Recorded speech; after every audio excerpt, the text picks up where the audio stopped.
Shopping complexes, बच्चों के लिए गेमिंग जोन, फूड कोर्ट्स। अमृत स्टेशन के जरिए ये सारी खुशियां और सुविधाएं छोटे शहरों के लोगों का भी अधिकार होंगी। प्रधानमंत्री जी के परिश्रम पर देश के विश्वास का प्रतीक अमृत भारत स्टेशन। आज का भारत जो ठानता है वो कर दिखाता है। उस आत्मविश्वास का प्रतीक अमृत भारत स्टेशन। भारत की महानता, समानता और आधुनिकता का प्रतीक अमृत भारत स्टेशन। जय हिंद।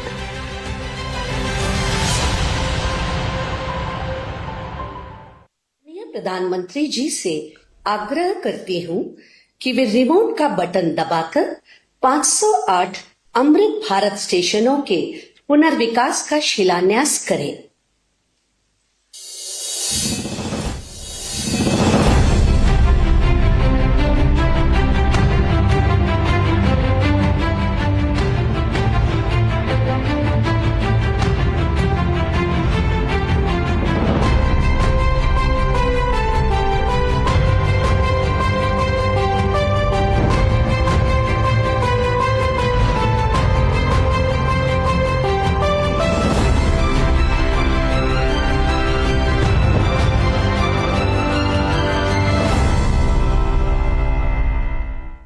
मैं आदरणीय प्रधानमंत्री जी से विनम्र निवेदन करती हूँ कि इस ऐतिहासिक अवसर पर अपने प्रेरणादायी उद्बोधन से हम सभी का मार्गदर्शन करें।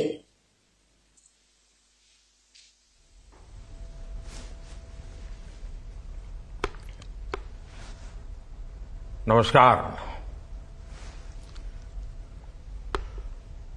देश के रेल मंत्री श्री अश्विनी वैष्णव जी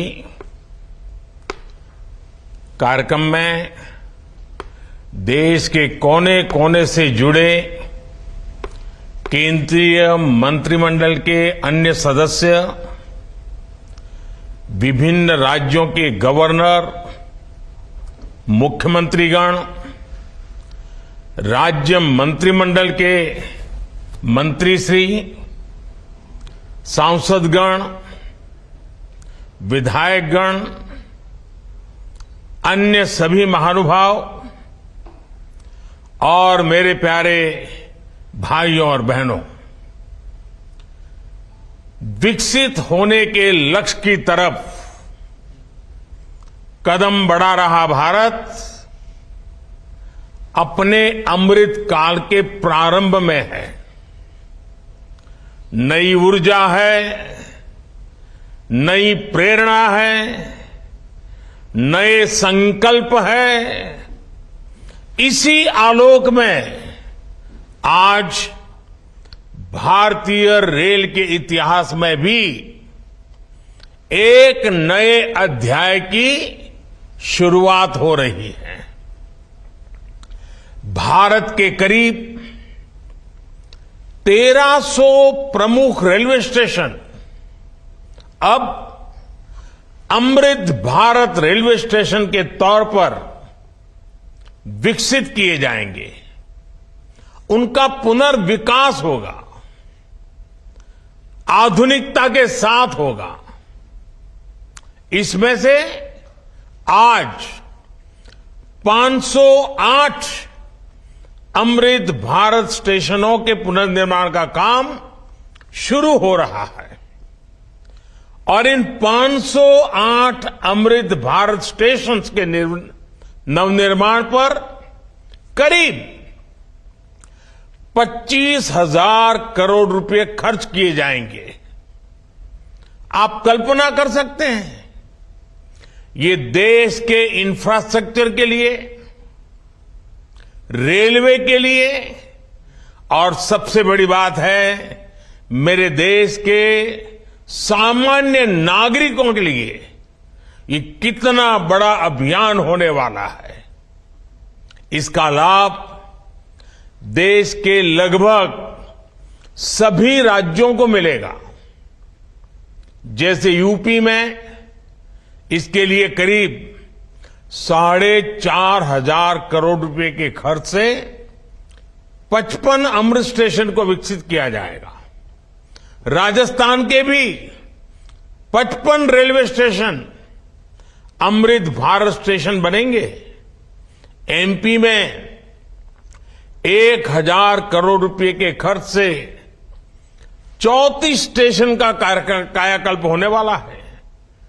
महाराष्ट्र में 44 स्टेशन के विकास के लिए 1,500 करोड़ रुपए से ज्यादा खर्च होंगे। तमिलनाडु, कर्नाटका और केरला के भी प्रमुख स्टेशंस को अमृत भारत स्टेशन के रूप में विकसित किया जाएगा। मैं अमृत काल के प्रारंभ में इस ऐतिहासिक अभियान के लिए रेल मंत्रालय की सराहना करता हूं और सभी देशवासियों को बधाई देता हूं। साथियों, आज पूरी दुनिया की दृष्टि भारत पर है। वैश्विक स्तर पर भारत की साख बढ़ी है। भारत को लेकर दुनिया का रवैया बदला है और इसकी दो प्रमुख बातें हैं, दो मुख्य वजह हैं। पहली, आप देशवासी, भारत के लोगों ने करीब 3 दशक बाद, 30 साल बाद देश में पूर्ण बहुमत की सरकार बनाई। वो पहली वजह। और दूसरी वजह है पूर्ण बहुमत की सरकार उसी स्पष्टता के साथ जनता जनार्दन की उनकी भावना का आदर करते हुए बड़े बड़े निर्णय लिए, चुनौतियों के स्थायी समाधान के लिए अविरत काम किया। आज भारतीय रेलवे भी इसका प्रतीक बन चुकी है। बीते वर्षों में रेलवे में ही जितना काम हुआ है, उसके आंकड़े, उसकी जानकारी हर किसी को प्रसन्न भी करती है, हैरान भी कर देती है। जैसे दुनिया में south Africa, Ukraine, Poland, UK और स्वीडन जैसे देशों में जितना रेल नेटवर्क है, उससे ज्यादा रेल ट्रैक हमारे देश में इन 9 वर्षों में बिछाए गए हैं। आप कल्पना करिए स्केल। साउथ कोरिया, न्यूजीलैंड और ऑस्ट्रेलिया जैसे देशों का जितना रेल नेटवर्क है, उससे ज्यादा ट्रैक भारत ने अकेले पिछले साल बनाए हैं।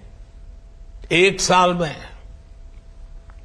भारत में आज आधुनिक ट्रेनों की संख्या भी तेजी से बढ़ रही है।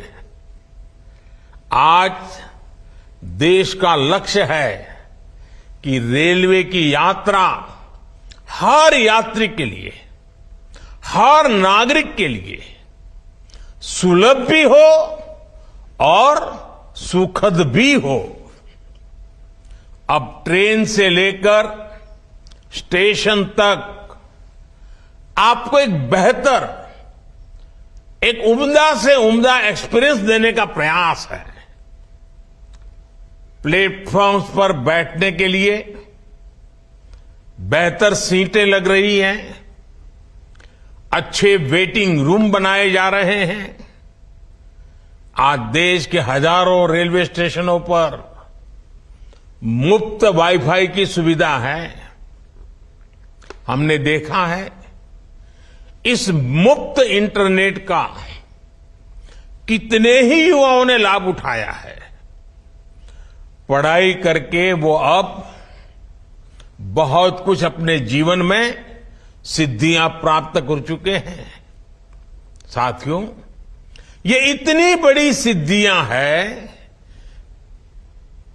जिस प्रकार से रेलवे में काम हुआ है, किसी भी पीएम का मन कर जाएगा कि इनका जिक्र 15 अगस्त को लाल किले से करें। और जब 15 अगस्त सामने है तो मन बहुत ही लालायित होता है कि उसी दिन इसकी चर्चा करूं। लेकिन आज ये इतना विराट आयोजन हो रहा है, देश के कोने कोने से लोग जुड़े हैं, इसलिए मैं अभी ही इस बात पर इतने विस्तार से चर्चा कर रहा हूं। साथियों, रेलवे को हमारे देश की लाइफलाइन कहा जाता है, लेकिन इसके साथ ही हमारे शहरों की पहचान भी शहर के रेलवे स्टेशन से जुड़ी होती है।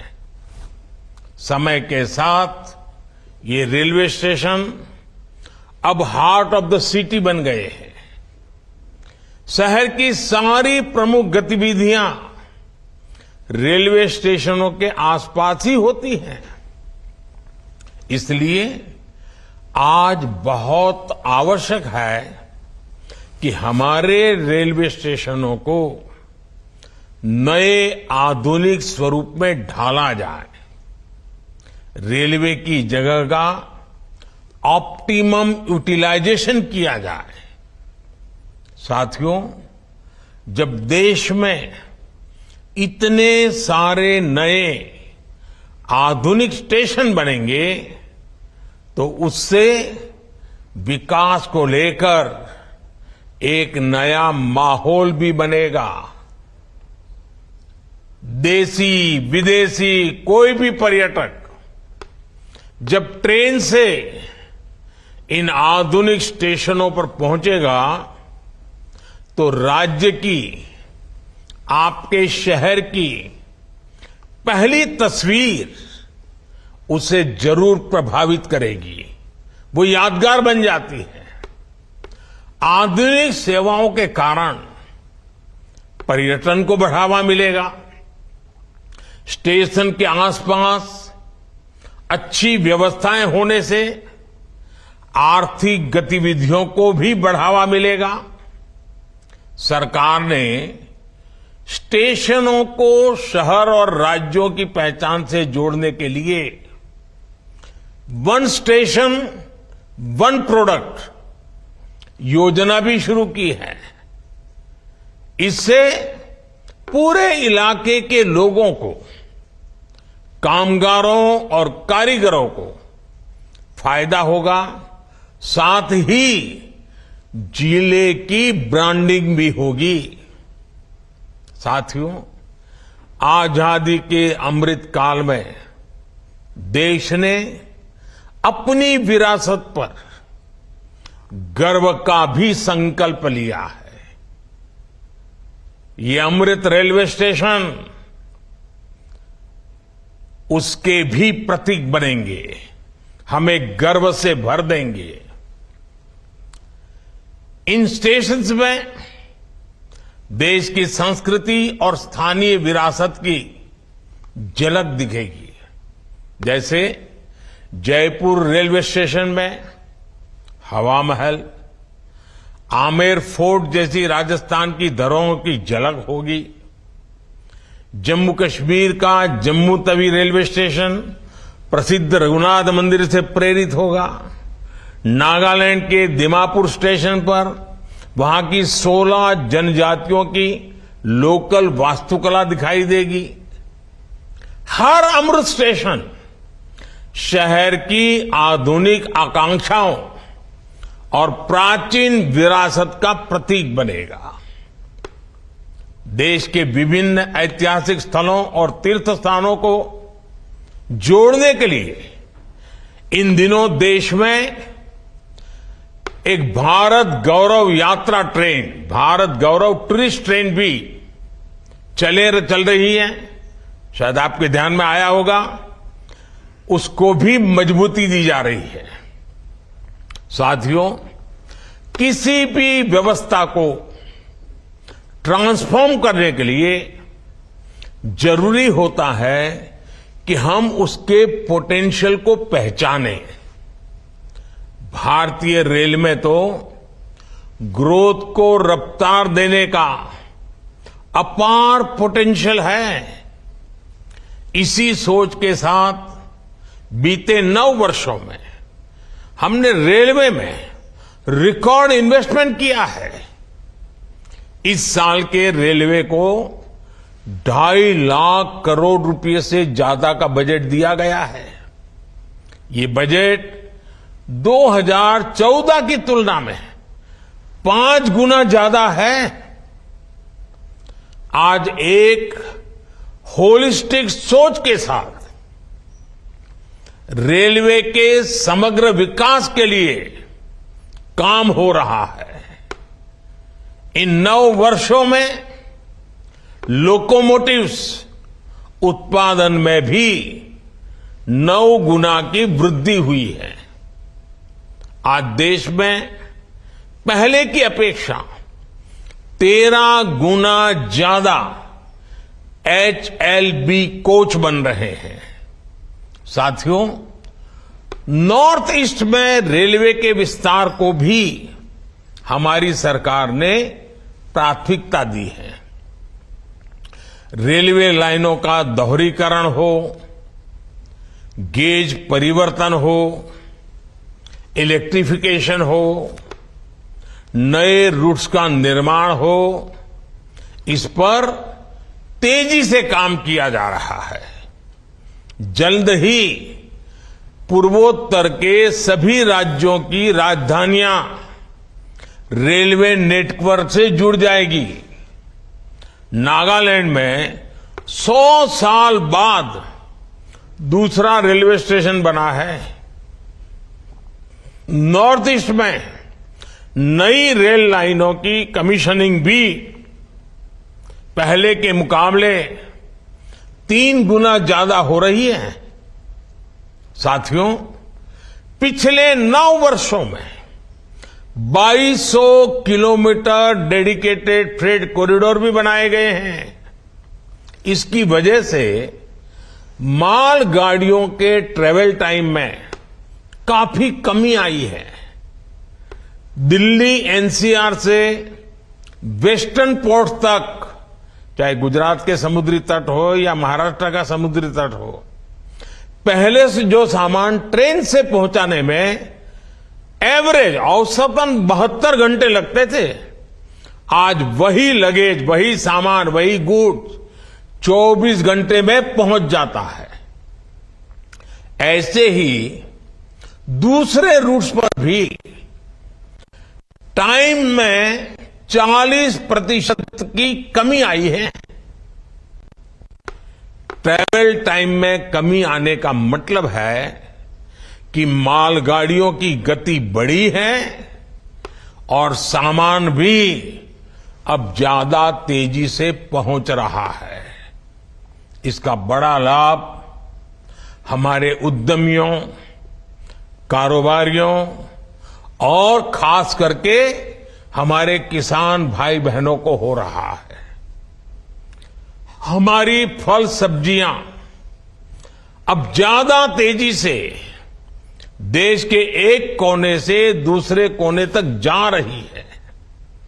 जब देश में इस तरह का ट्रांसपोर्टेशन तेज होगा तो उतनी ही तेजी से भारत के जो उत्पाद है, हमारे छोटे मोटे कारीगर, हमारे लघु उद्योग जो कुछ भी उत्पादन करते हैं, वो सामान विश्व बाजार में भी तेजी से पहुंचेगा।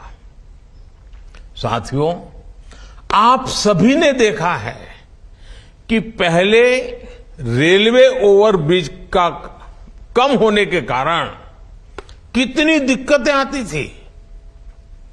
2014 से पहले देश में 6000 से भी कम रेलवे ओवरब्रिज और अंडरब्रिज थे। आज ओवरब्रिज और अंडरब्रिज की ये संख्या 10,000 से ज्यादा हो गई है। देश में बड़ी लाइन पर मानव रहित क्रॉसिंग की संख्या भी शून्य हो चुकी है। रेलवे और रेलवे प्लेटफॉर्म पर यात्री सुविधाओं के निर्माण में आज बुजुर्गों की, दिव्यांगजनों की जरूरतों का विशेष ध्यान रखा जा रहा है। साथियों, हमारा जोर भारतीय रेलवे को आधुनिक बनाने के साथ ही पर्यावरण फ्रेंडली बनाने पर भी है।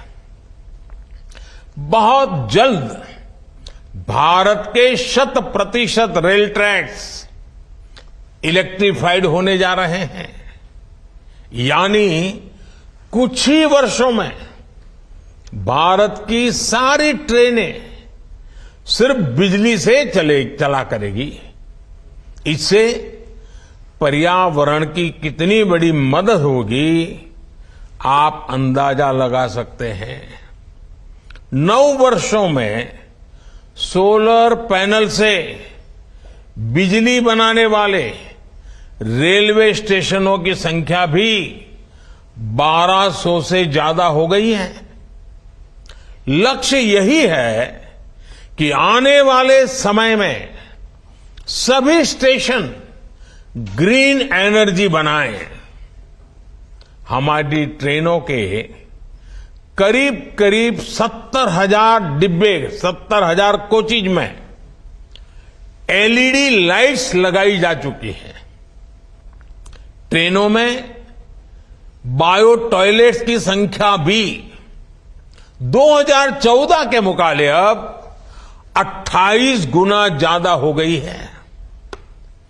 ये जितने अमृत स्टेशन बनेंगे, ये भी ग्रीन बिल्डिंग्स के मानकों को पूरा करेंगे।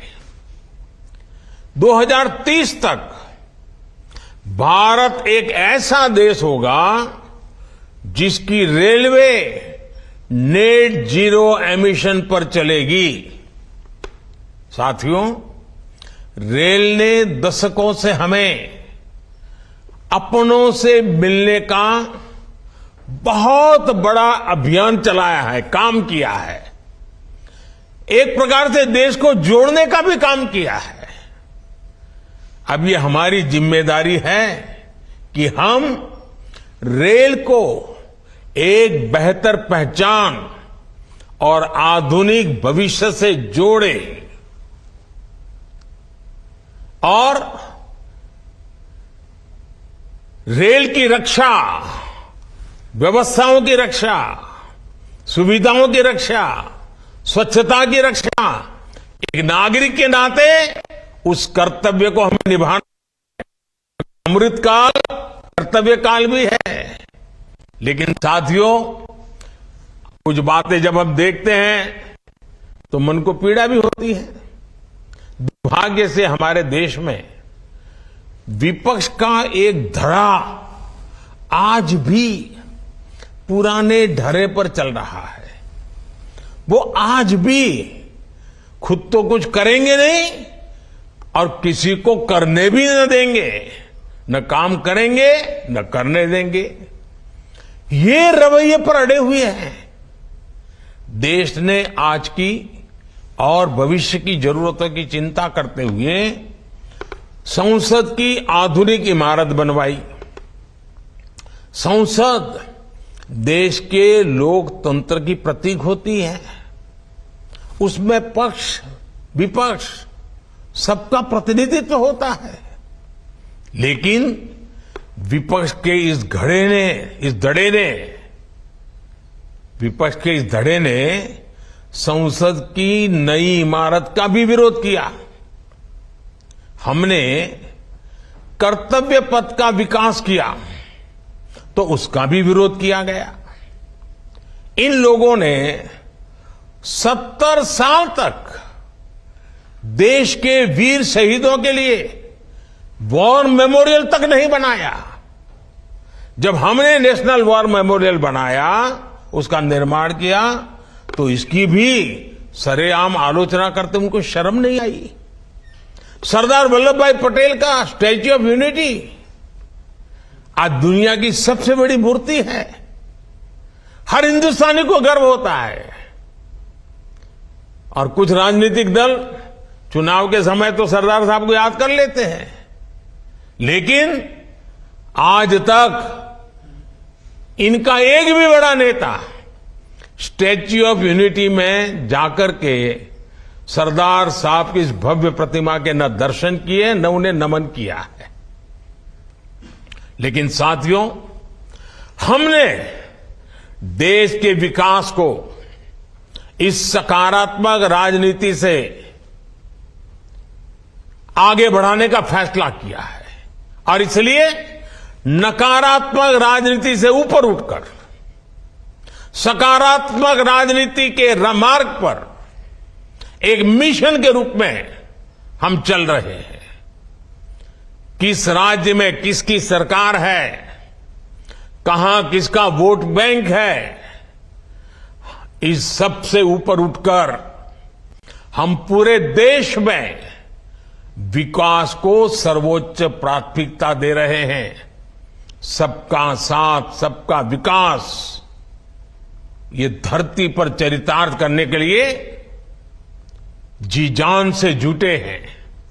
साथियों, पिछले वर्षों में रेलवे युवाओं को जॉब देने का भी बहुत बड़ा जरिया बनी है। करीब 1.5 लाख से ज्यादा युवाओं को अकेले रेलवे में पक्की नौकरी मिली है। इसी तरह इंफ्रास्ट्रक्चर पर लाखों करोड़ के निवेश से लाखों युवाओं को रोजगार मिल रहा है। इस समय केंद्र सरकार 10 लाख युवाओं को नौकरी देने का अभियान भी चला रही है। रोजगार मेलों में लगातार युवाओं को नियुक्ति पत्र मिल रहे हैं। ये बदलते भारत की वो तस्वीर है जिसमें विकास युवाओं को नए अवसर दे रहा है और युवा विकास को नए पंख लगा रहे हैं।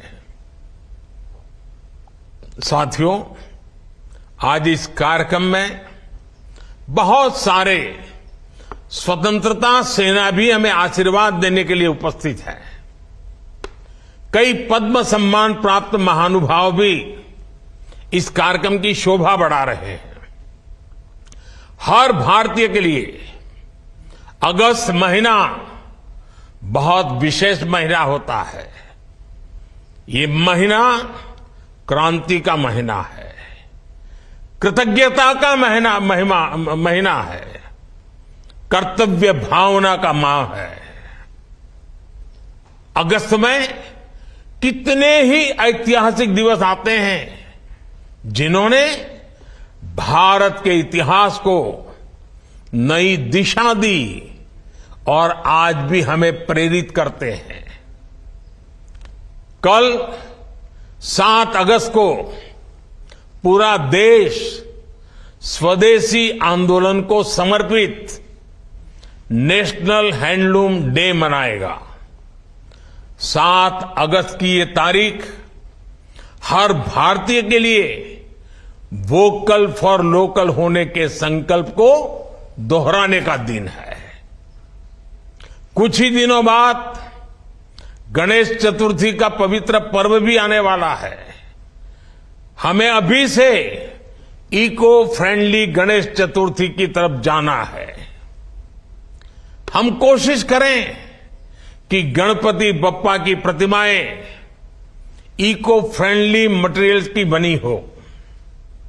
ये वर्ष हमारे स्थानीय कारीगरों, हमारे हस्तशिल्पियों और हमारे छोटे उद्यमियों के बनाए उत्पादों को खरीदने की प्रेरणा देता है। साथियों, 7 तारीख के एक दिन बाद 9 अगस्त आ रही है। 9 अगस्त वो तारीख है जब ऐतिहासिक फिट इंडिया मूवमेंट की शुरुआत हुई थी। महात्मा गांधी ने मंत्र दिया था और फिट इंडिया मूवमेंट ने स्वतंत्रता की तरफ भारत के कदमों में नई ऊर्जा पैदा कर दी थी। इसी से प्रेरित होकर आज पूरा देश हर बुराई के लिए कह रहा है फिट इंडिया। चारों तरफ एक ही गूंज है, करप्शन फिट इंडिया, यानी भ्रष्टाचार इंडिया छोड़ो, डायनेस्टी फिट इंडिया, यानी परिवारवाद इंडिया छोड़ो, अपीजमेंट फिट इंडिया, यानी तुष्टीकरण इंडिया छोड़ो। साथियों, उसके बाद 15 अगस्त की पूर्व संध्या 14 अगस्त का विभाजन विभीषिका स्मरण दिवस, जब मां भारती के 2 टुकड़े हो गए थे। एक ऐसा दिन है जो हर भारतीय की आंखों को नम कर देता है। ये उन अनगिनत लोगों को याद करने का दिन है जिन्होंने भारत के बंटवारे की बड़ी कीमत चुकाई। ये उन परिवारों के प्रति एकजुटता को दिखाने का, जिन्होंने अपना सब कुछ खो दिया और फिर भी साहस के साथ मां भारती के लिए अपनी श्रद्धा को लेते हुए जीवन को पटरी पर लेने के लिए जूझते रहे। आज ये अपने परिवार, अपने देश के हित में, देश के विकास में महत्वपूर्ण योगदान दे रहे हैं।